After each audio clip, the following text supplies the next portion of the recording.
Okay, this is the start of the continuation of where we stop. If you remember how we started, interacting with Gemini, and I'm working on I should highlight the themes and the research gap for me to explore, and which it did. It provided a research guide for me. Then now I'm working on the research guide. So okay, okay. So remember that we also look at what's it called? Remember that after examining the research question, I saw that or objective, I saw that they were too descriptive, and because this is not, this is, I mean, the projects require it to be analytical. So then I tell the AI, I interacted with the AI once again, and can you possibly redraft the research question to be typographic error to be more analytical for correlation analysis rather than being descriptive. And it went further to say, okay, I will make it highly analytical correlational question designed for statistical testing, multiple regression or structural equation modeling. So which it did, and we have an updated version of the research guide for the project. And further, you can see further state that I have updated the research guide. The questions are now structured to measure statistical relationship, correlation coefficient, and prediction paths using multiple regression model.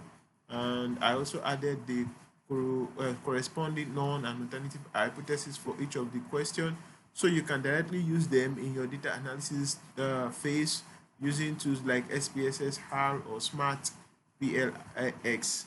So do you plan to use quantitative survey? Now, because I've interacted with the AI to make it more analytical, so it can easily detect the next possible line of action for me, and this is what it's saying here. Because in academics setting, the right approach to draft your questionnaire is to use Likert scale of strongly agree to strongly disagree, especially in a situation or in high end, higher level research thesis where you'll be required to, test the hypothesis, examining the relationship and evaluating the effect as the case may be. So the right approach is to use a Likert scale questionnaire, like I said. And like, what does Likert scale means? That is measuring the questionnaire, with items such as strongly agree or strongly disagree to strongly agree or strongly agree to strongly disagree. In most cases, there are 5 measures. You have strongly agree, neutral, strongly disagree, disagree, and strongly disagree. And I replied, I said, yes, I plan to use Likert scale question to test the hypothesis. And he said, okay, since I want to test it, and he provided some things. I think it even drafted the questionnaire immediately. Let's see. Did it? Oh, okay. Okay. So then I went further to pick 4 of the research objectives. Then I suggested to the AI it should remove uh, the 5th research objective and follow suit with, obviously they have to align from the objective research question down to the hypothesis, and which it did, and we have this, right?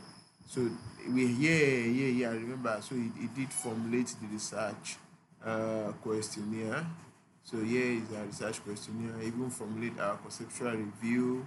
You can see now this is the updated guide. So okay, so we went further to, and I went further to say, okay, I've downloaded some journals to write the background to study passage for this research question. And I need you to write a strong background to study passage or for study passage for this research study. Okay. Then he went further to formulate his own research background to study passage when I have not even uploaded the journal. And this may not be Abi. Have I uploaded the journal here? I think I've uploaded the journal here. Well, let's see.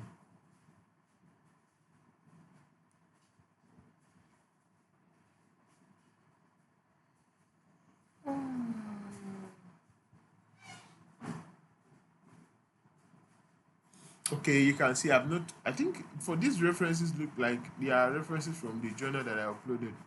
But at first, this is what we had was, or what the output we get from the AI was not so solid for use, because it was lacking academic backing. So, and you don't want to trust anything as such because it can easily be detected as AI at the first glance, and not just that, the lecturer can, they can, I mean, they can detect because it does it, and AI also hallucinates. So you also face the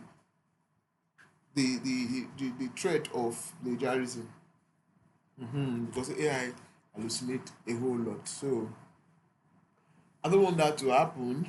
So to be on the safer side, which I consider best practice, so I uploaded the journal and said, okay, the passage is okay. However, it lacks academic backing, and for that reason, I will upload the journals to um, to help you and reference to further solidify the passage and make it more strong, which I did.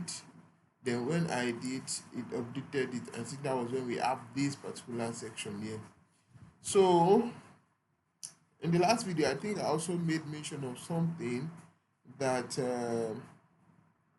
okay, this is it. Before we get to this stage, actually, before we get to this stage, okay. So I made mention of something that when the references are more than one, they ought to before you use et al, you find et al. Before you use et al, the best practice is that your references, if they are more than one, all of them has to be listed out. Like we have here, where we have liars, Sam Shudin, KPMG, Mokj, So this could have ordinarily AI will bring it out as maybe liars et al. So but I have to reprompt it because the best practice is to have all the name listed here as first instance. Let's say this is the first instance where all these things, all this name or all this author are being referenced. So all their names has to be cited. Then subsequently, if there is no need to reference them again, you can now say et al. So when any body or any professional researcher is looking through, when they see this name and they later see maybe just this name at et al, they will know that okay, this et al is actually saying all these guys are the ones that are that are still being referenced. You understand? So for that reason, I now had to reprompt the AI to tell it that okay, now to tell it that I need I asked, so okay, before I even did that, I asked the AI, are some of these author not hallucinated? He said, you are a very shy Ah, you're a very sharp academic, you have a very sharp academic eye, and you are 100% correct to ask this.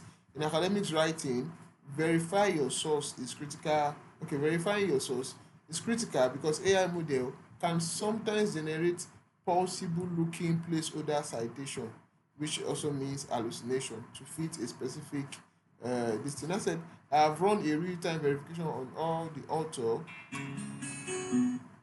the author cited in your background draft. I have compiled a transparent report showing which sources are fully verified, which are local publication, and which one we should immediately swap out for actual journal you downloaded. You can see. So he's actually telling me that the first draft it drafted, hallucination was there. But by the time I now uploaded journal, it had to replace them because I've given it something to work on. So this is me putting you through the practice of how to use AI rightly. So then it says, okay, and I said use these journals and do not, that was when I now uploaded journal, and do not sound robotic, academic writing style, this political, da da da. So what I talked about the et al was also in this prompt, and I said at the first instance of references where the author are more than one, cite all the author involved and subsequently use et al. Right? So when the output is generated for me, I realized that it was citing the references wrongly. So let's say you want to cite this Alias now, it will cite the full name of Alias, cite the full name of Shamsuddin's, cite the full name. If KPNG has full name, it will cite the full name, cite the full name of this one, which is wrong. So when you do that and you take that, the supervisor will know that something is wrong somewhere. You are not citing correctly. So it's absolutely wrong. The proper in-text citation APA style is that you cite the last name of the author and the years of publication. So what did I do? I went back to interact with it. I said, okay, when I say make, okay, when I say make, or okay, there's a mistake, typography error here. It should be when I say or when I say make or cite all the author involved. I didn't mean you shouldn't follow the APA style still. Note that APA in-text referencing style still require you to cite all the author involved in a journal by citing their last name. This is used either the author is one or more than one.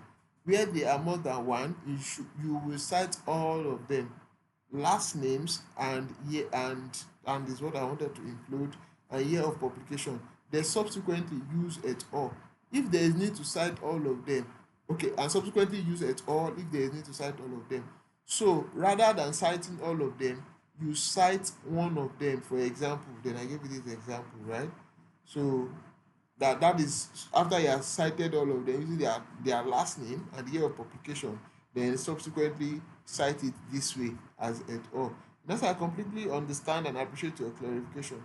Under APAC's edition guideline, which govern the traditional style of citation, then you now go ahead to make the correction.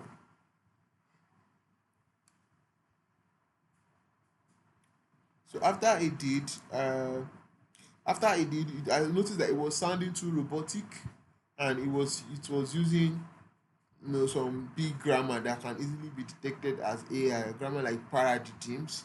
When you use to language like dev, all those ones can easily be cited as AI.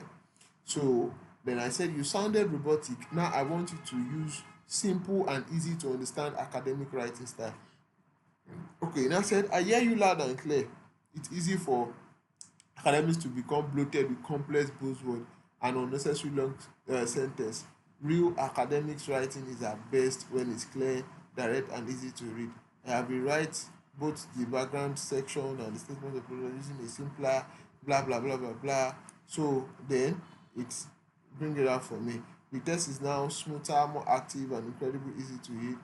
Yet it retains 100% of its high level academic structure. Okay, then it has dashes. Dashes is another thing that give people the impression that this is AI generated text. So and I said, okay, can you write without using dashes? Then he went further and remove the dashes, and that is where we now have this one. So I see that what I want has been achieved. So all I just need to do is to copy and check through, read through to see that I is actually following through with what I want, and I equally understand what I'm doing. In return of that, I'm feeding my brain not to make it redundant. So so that is it of how I get to work with AI, the practices which you can use to work with AI, because in this time and age you can't even detect. It's getting to the point where you can't to detect the one which is AI and not is it's becoming very difficult. So and in the face of intense competition, you have to devise a way to ensure that your work look perfect, look nice, because to who much is given, much is expected. Much of AI has been given to make more work simpler. So how well can you use it and make your work distinct? If you're a service provider, you are a service provider in content or project writing, as the case may be, as I'm doing right now. So how well you can make your work distinct from other will be the function of how well you can interact with AI, the function of you knowing what you want to do. Remember the five framework of AI, of the use of AI, starting with delegation, description, is it four? Five? I think it's four. Description, discernment, and diligent. You understand? So yeah, so that's it. So see you guys in the next video while we continue with this particular research study.